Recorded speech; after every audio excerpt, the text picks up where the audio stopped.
Olá, vou apresentar para vocês mais uma palestra no TIA Linux Live 2021. Eu vou falar sobre uma breve introdução às redes neurais e PyTorch e a gente vai discutir um pouquinho o que tem por trás do Deep Learning.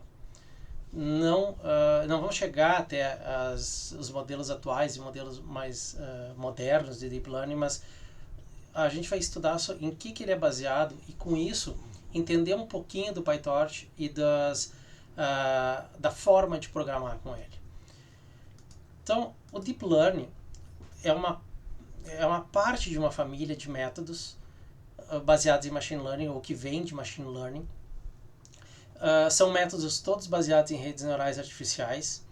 E a ideia do Deep, né, por que Deep Learning, né, por que esse aprendizado profundo, é porque as redes neurais que a gente usa, elas começam a ter muitas camadas. Então eu vou ter várias camadas de aprendizagem e no caso do Deep Learning eu posso adaptar essas camadas, elas podem aprender a classificar características específicas. Então eu vou ter várias camadas treinadas para características específicas e eu posso agrupar essas camadas em outros trabalhos, em outros modelos para usar para outras tarefas, uma camada pré-treinada já para algum modelo e eu só ajusto os pesos dessa camada para ter um algoritmo novo, um modelo novo para responder a uma outra tarefa talvez, ou para responder a uma tarefa de uma forma um pouco diferente.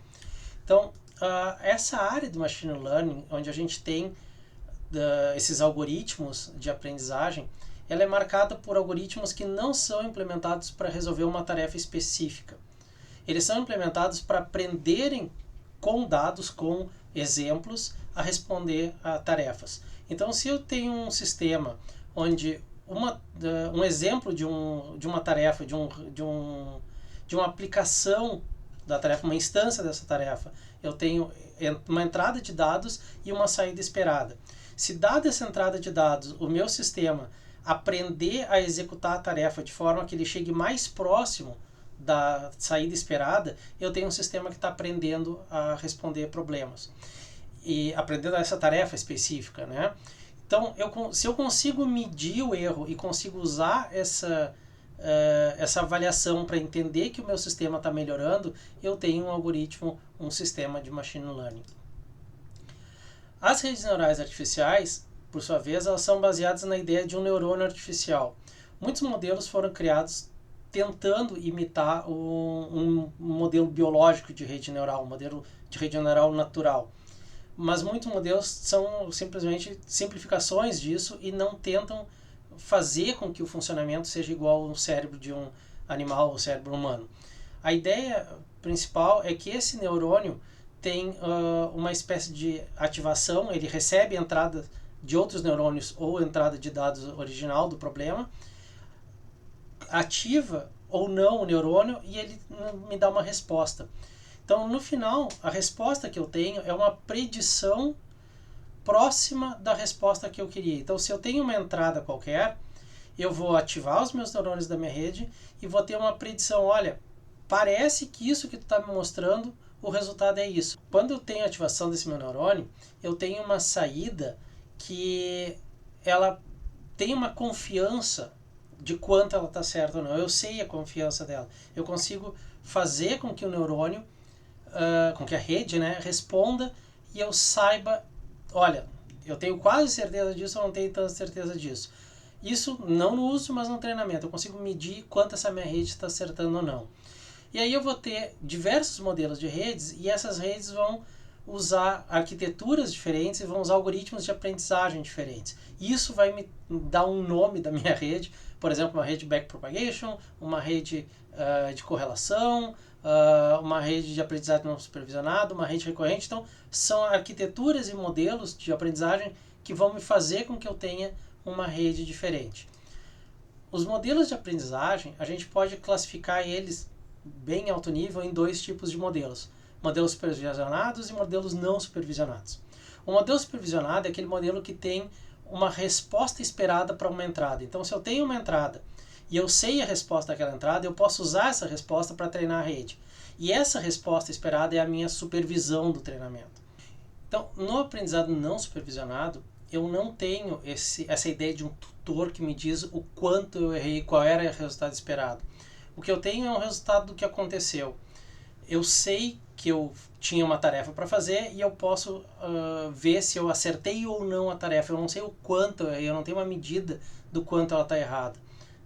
Um exemplo que a gente tem é o equilíbrio de um pêndulo, que ou eu mantenho o pêndulo em equilíbrio ou ele cai. Eu não sei o quanto ele caiu, eu não sei.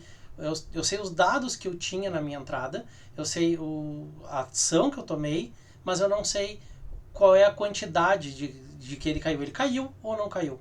Então, essa ideia do aprendizado não supervisionado, sem um tutor, é um modelo diferente de treinamento, onde a gente não tem a ideia de um resultado esperado, a gente tem uma ideia de sucesso ou falha. A gente não vai ver aqui do aprendizado não supervisionado, eu vou trabalhar só com redes de aprendizado supervisionado. Nessas redes de aprendizado supervisionado, eu vou trabalhar com o Perceptron. O Perceptron vai ser a base de todas as nossas redes. O Perceptron foi proposto em 1957 pelo Frank Rosenblatt, onde eu pego uma entrada, faço um somatório ponderado dessa minha entrada e aplico uma função em cima desse somatório. No caso do Rosenblatt, ele aplicava uma função de threshold, né, uma função de limite, onde passou de um certo valor, eu ativava o meu neurônio, não passou de um certo valor, eu não ativava o meu neurônio. Isso a gente pode usar, por exemplo, para classificação de elementos, onde eu tenho múltiplas classes e eu digo, olha, esse elemento é dessa classe ou esse elemento não é dessa classe. Se o neurônio passar de um valor, ele é dessa classe. Se não passar de um valor, ele não é dessa classe. E eu consigo, então, tendo as classes e a minha entrada, eu consigo dizer se é dessa entrada é dessa classe ou se é essa outra entrada é desta outra classe. E com isso eu posso treinar a minha rede. Por exemplo, para classificar cachorros e gatos. Então eu tenho alguns dados que me dizem que é um cachorro, outros dados que me dizem que é um gato. E aqui a gente tem um modelo do neurônio se adaptando nessa classificação de acordo com as entradas que eu vou apresentando. A cada nova entrada, esse neurônio vai se ajustando, o neurônio vai ajustando os pesos, de forma que ele consiga classificar corretamente todas as classes que a gente tem. Uma outra coisa que a gente pode fazer para aproximar funções e para classificar de uma forma diferente é, ao invés de usar essa função de limite, usar uma função de ativação diferente, a gente vai chamar agora de uma função de ativação qualquer, onde eu vou escolher qual é a função que eu quero. A gente tem algumas mais utilizadas, como a sigmoide e a tangente hiperbólica, que tem um comportamento muito interessante quando a gente vai trabalhar com Perceptron. Aqui a gente tem um exemplo da sigmoide, que ela tem esse formato de S, e eu consigo, com alguns parâmetros, adaptar a curvatura, o ângulo desse formato. E aí eu consigo simular, de uma certa forma, a função de threshold ou deixar ela quase próxima de uma função mais linear. Então eu teria, só com a sigmoide e variando o que a gente chama da temperatura dela, essa suavidade dela, fazendo com que ela tenha um comportamento um pouco diferente no meu neurônio. A tangente hiperbólica ela é muito parecida com a sigmoide, só que ao invés de ter uma saída entre 0 e 1, eu tenho uma saída entre -1 e 1. Então eu consigo fazer um range diferente, uma forma de representar a minha saída diferente, e isso pode ser interessante para o meu problema. As duas funções são interessantes no treinamento porque elas têm uma derivada que é uma derivada nesse formato de chapéu.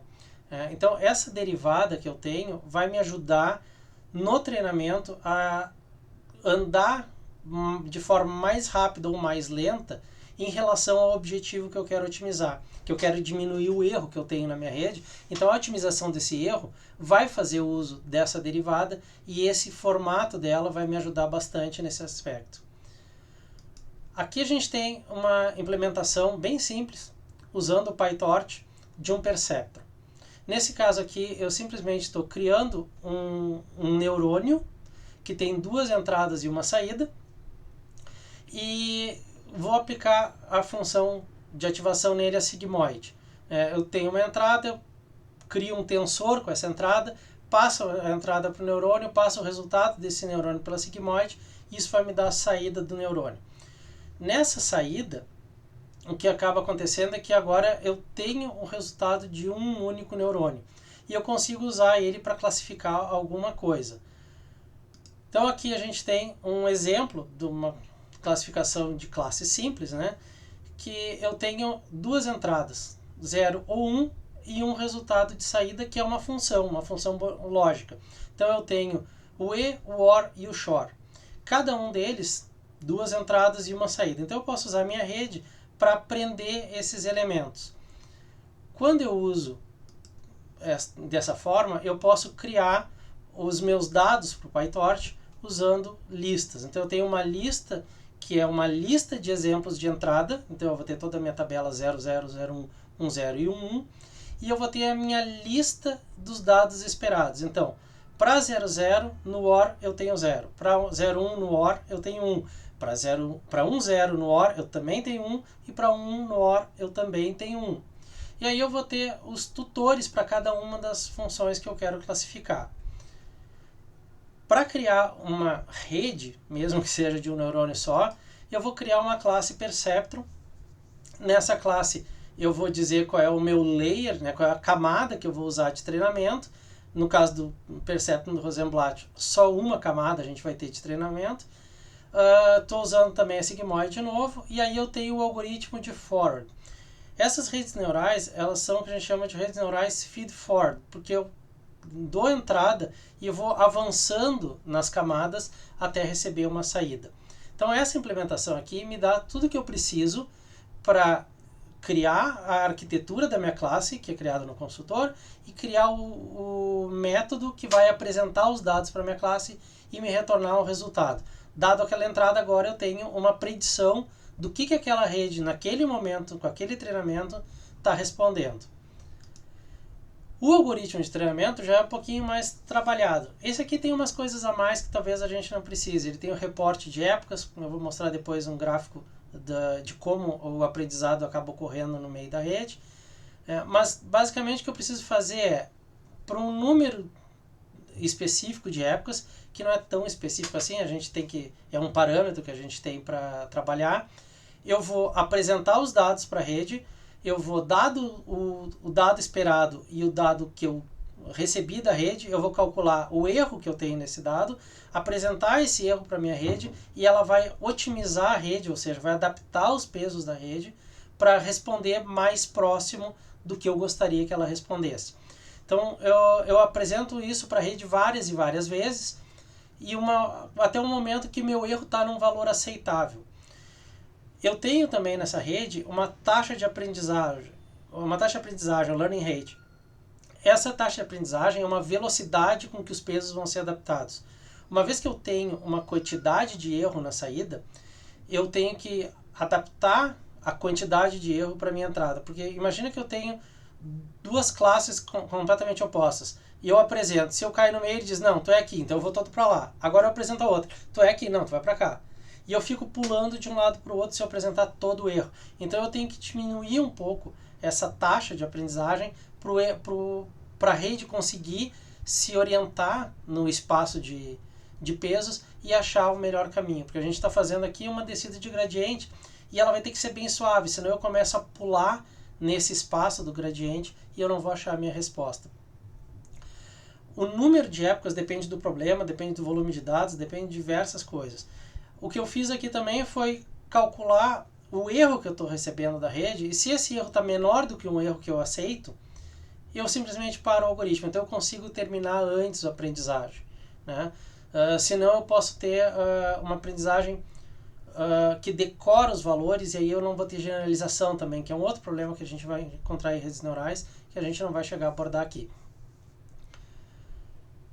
Essa rede, então, eu posso aplicar. Uma vez que eu aplico essa rede, eu consigo aprender o AND, eu consigo aprender o OR e eu consigo tentar aprender o SHOR. O problema é que eu não consigo aprender o SHOR é que o Perceptron do Rosenblatt, como ele tem só uma camada, ele só consegue fazer a separação entre classes que são linearmente separáveis. Eu tenho que conseguir entre as minhas duas classes, no espaço das duas classes, traçar uma linha e essa linha dividir esse meu espaço em dois, com uma classe de um lado da linha, o outro do outro lado da linha.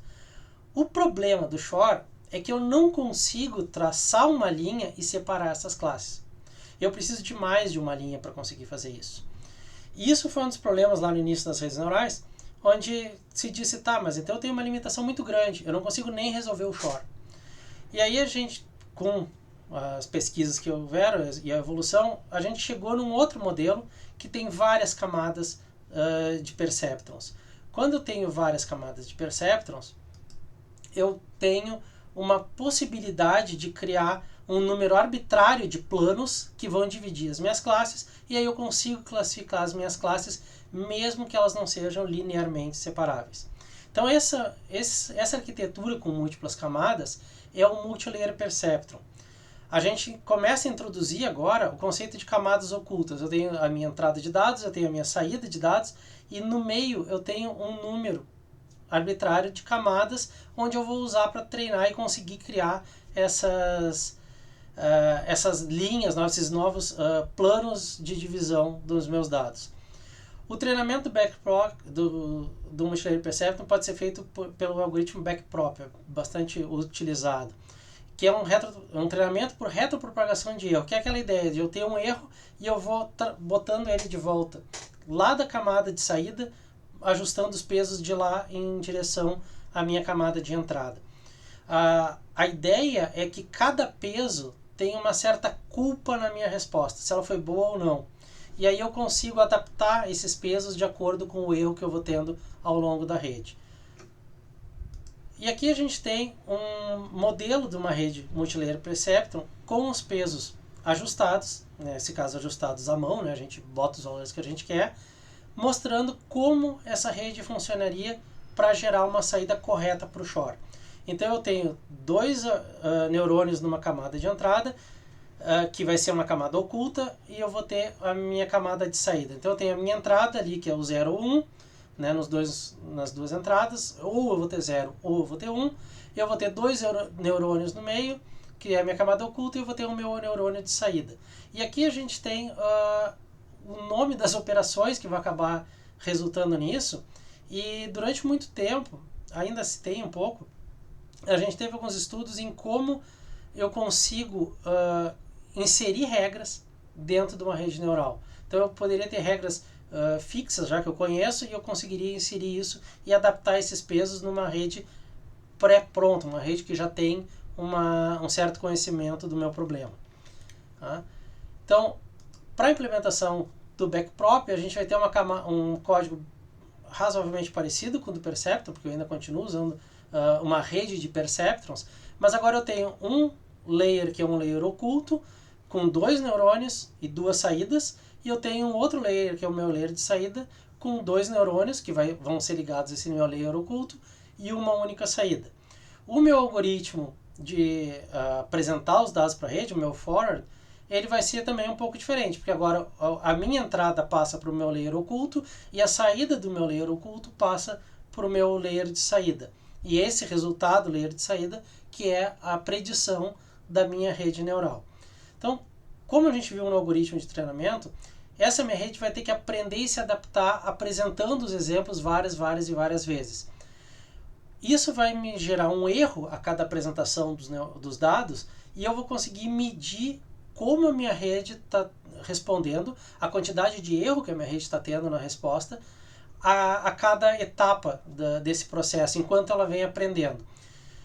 E essa apresentação e essa correção de erros, ela é diretamente influenciada pela taxa de aprendizagem.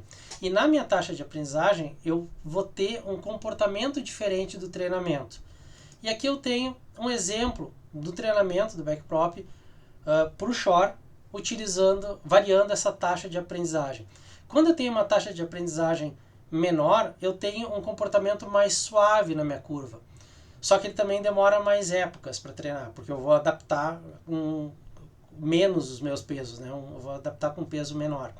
Se eu tenho uma taxa de aprendizagem mais rápida, eu posso ter o problema do meu treinamento começar a se perder. Ele vai para um lado que está certo, vai para o outro, ele demora mais para se achar. Não digo demora mais, mas ele tem esse comportamento mais errático de tentar achar onde está o melhor gradiente para responder ao problema. e aí a gente tem essa diferença aqui. Uma vez que a gente implementou o backprop, é só isso Deep Learning? Não. Não, antes fosse só isso, porque daí era bem fácil para a gente continuar trabalhando.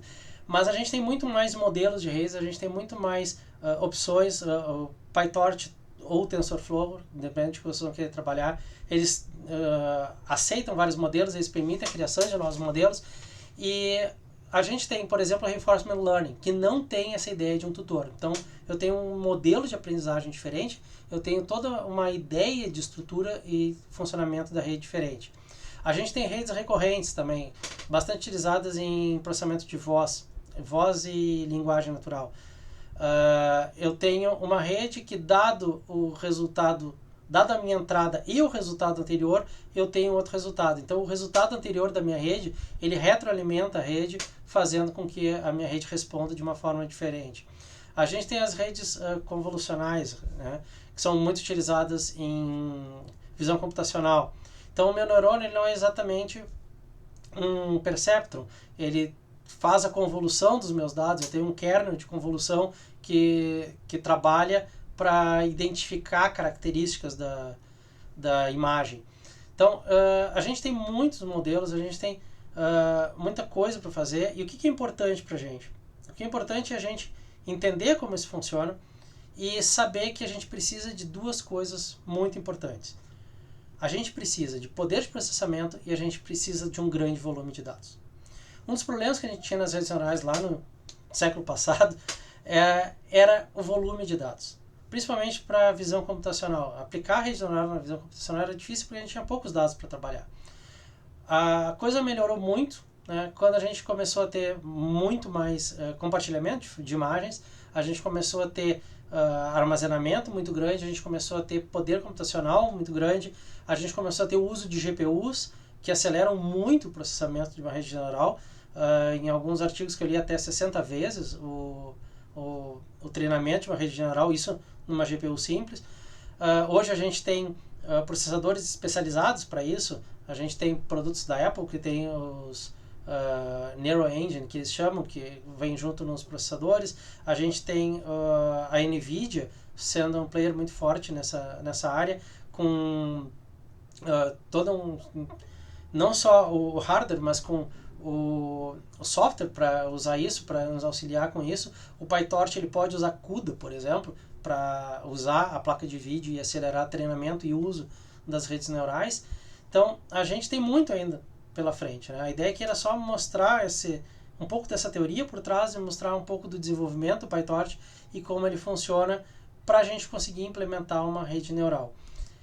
Então, onde é que eu vou agora? Tá, beleza, eu gostei da ideia, quero começar a dar uma olhada nisso. Além de muitos exemplos e muita coisa que a gente tem na internet, eu sugiro começar pelo pytorch.org e a documentação do PyTorch, que é bastante interessante e que nos vão dar a base necessária para a gente conseguir trabalhar com ele.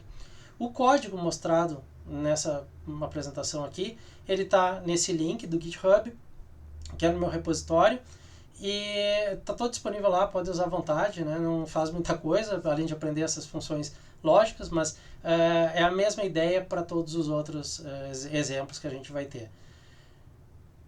E aqui, né, o que eu passei reto, não quis falar, é instalando o PyTorch. Então, para instalar o PyTorch, a gente vai ter alguns comandos específicos para isso. E esses comandos específicos, eles dependem daquela configuração que a gente vai querer. Então, se vocês querem instalar o PyTorch, eu recomendo acessar o pytorch.org, tem um formzinho lá, clica naquilo que tu quer e ele te dá direitinho o comando que tu precisa para instalar. E era isso que eu tinha para mostrar para vocês. A ideia era só dar uma apresentação rápida do que é, que está por trás do Deep Learning hoje. Eu gostaria que essa apresentação tivesse sido feita no início da semana, antes das outras palestras, mas como eu estou colaborando com o Tia Linux nos vídeos, não foi possível, infelizmente. Mas os vídeos vão estar todos aí, então se vocês quiserem, deem uma olhada nesse e voltem, ou olhem esse primeiro antes de olhar os outros que a gente tem da trilha de A. E aproveitem o resto do evento e a gente se encontra numa próxima ou por aí, né? Qualquer coisa é só entrar em contato e a gente pode conversar. Obrigado para todo mundo e seguimos com o Tia Linux.